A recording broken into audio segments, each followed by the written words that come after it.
ಎಲ್ರಿಗೂ ನಮಸ್ಕಾರ. Welcome to my channel let's learn. Life and balance ಮಾಡೋದು. ನಮ್ಮ ಪ್ರೀವಿಯಸ್ ಜನ್ರೇಷನ್ನು ಮತ್ತು ಅವರ ಹಿಂದಿನ ಜನ್ರೇಷನ್ನು ಸರ್ವೈವ್ ಆಗೋದಕ್ಕೆ ಬದುಕ್ತಿದ್ರು. ಅಂದರೆ ಬೇಸಿಕ್ ಫುಡ್ಡು, ಶೆಲ್ಟರು ಇವುಗಳಿಗೋಸ್ಕರ ಅವ್ರ ಲೈಫಲ್ಲಿ ಇದ್ದರೆ ಅದಕ್ಕೆ ಖುಷಿ ಪಟ್ಕೊಂಡು ಆ ಒಂದು ಇದಕ್ಕೋಸ್ಕರ ಬದುಕ್ತಿದ್ರು.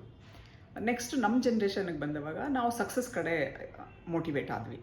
ಯಾಕೆಂತಂದರೆ ಬೇಸಿಕ್ಕು ಫುಡ್ಡು, ಶೆಲ್ಟರು ಇವು ನಮಗೆ ಯಾವಾಗ ಸಿಕ್ತೋ ಆವಾಗ ನೆಕ್ಸ್ಟ್ ಥಾಟು ಇದು ನ್ಯಾಚುರಲ್. ಇದು ಹ್ಯೂಮನ್ ಬೀಯಿಂಗು ಪ್ರೋಗ್ರೆಸ್ನ ಇಷ್ಟಪಡೋದು ಅಥವಾ ಪ್ರೋಗ್ರೆಸ್ಗೋಸ್ಕರ ಎಫರ್ಟ್ ಹಾಕೋದು ಡೆಫಿನೆಟಾಗಿ ಒಳ್ಳೆಯದು.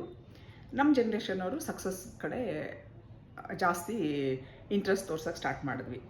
ಅಲ್ಲಿ ರಿಲೇಷನ್ಶಿಪ್ಸು ಮತ್ತು ಹೆಲ್ತು ಇಂಬ್ಯಾಲೆನ್ಸ್ ಆಗೋಕ್ಕೆ ಸ್ಟಾರ್ಟ್ ಆಯಿತು. ಯಾವಾಗ ವೆಲ್ತ್ ಕಡೆನೇ ನಾವು ಜಾಸ್ತಿ ಗಮನ ಕೊಟ್ಟು ಹೆಲ್ತು ಮತ್ತು ರಿಲೇಷನ್ಶಿಪ್ಸ್ನ ಯಾವಾಗ ನಾವು ಇಗ್ನೋರ್ ಮಾಡೋಕ್ಕೆ ಸ್ಟಾರ್ಟ್ ಮಾಡಿದ್ವೋ ಆವಾಗ ಆಟೋಮೆಟಿಕ್ಕಾಗಿ ನಮ್ಮ